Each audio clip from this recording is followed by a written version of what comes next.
Manuel Gonzales spent nearly 4 decades bringing laughter to readers in the Mickey Mouse Sunday comic. Born in 1913 in a small village in Zamora, Spain, Manuel's family made their way to New York City when he was 18 years old. From a young age, Manuel aspired to be an illustrator. When not helping out at his family's market, he attended the National Academy of Design. Although his talent was obvious, his career at Disney began quite by chance. My grandfather, I guess, was coming home from work one evening and saw a flyer on a telephone pole. It said artist wanted, tore it down, brought it home, and gave it to my father, which then got him to go apply for the job at Disney. So he brought his portfolio down. Evidently, it was impressive enough where they offered him a job, and he was asked to report to Hollywood in a couple of weeks. Upon arrival, Manuel went to work on the first animated full-length motion picture, Snow White and the Seven Dwarfs.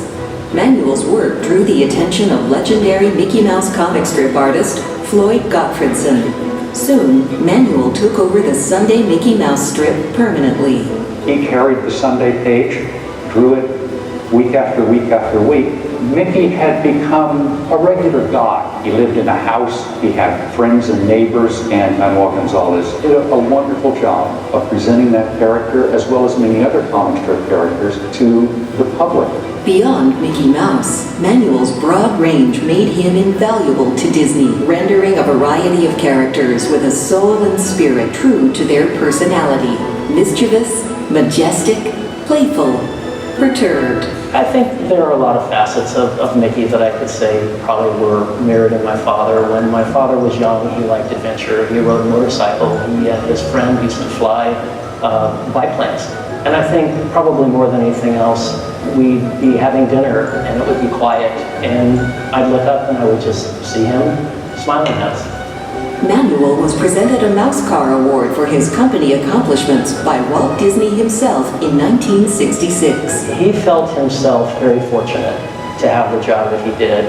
He was a very humble guy, and he really admired the work of so many of his peers. And although he shied away from the spotlight, the work Manuel Gonzales created was welcomed in the hearts and homes of millions of people around the world.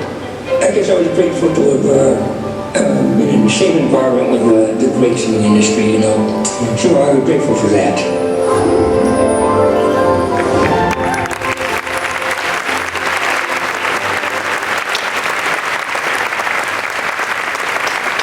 Manuel Gonzales was a unique storyteller whose comic strip illustrations brought Mickey Mouse to newspapers nationwide and into the homes and hearts of countless people.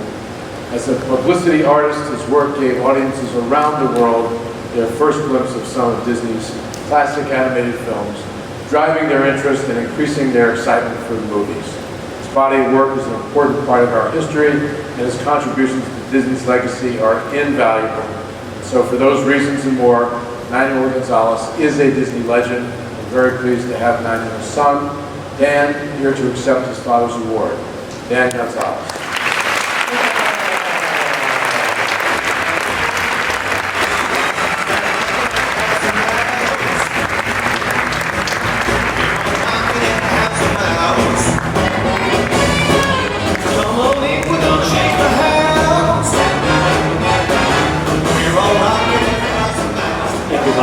Thank you, everyone. I think the video did a very good job of giving you an idea of who my father was and what he was like.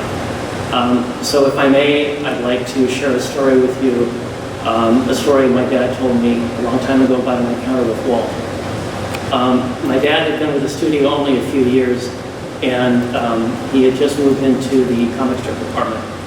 And he'd been saving his money, and he decided he was going to finally buy himself a car.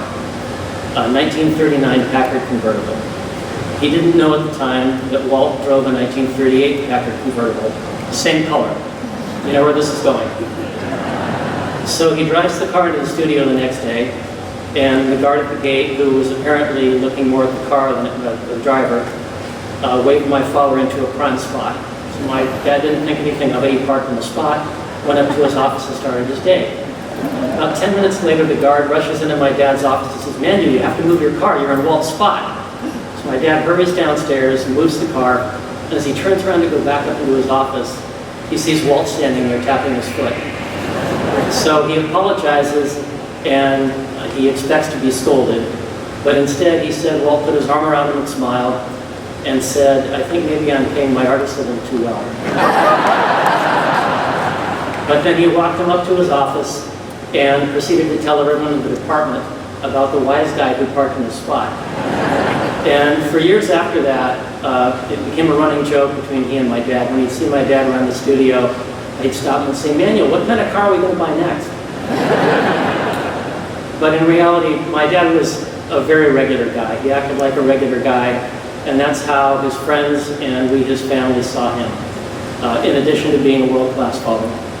So with that, I would like to just say, I wish he and my mother were here to take all this in. They would be very grateful, as is his family. Thank you very much.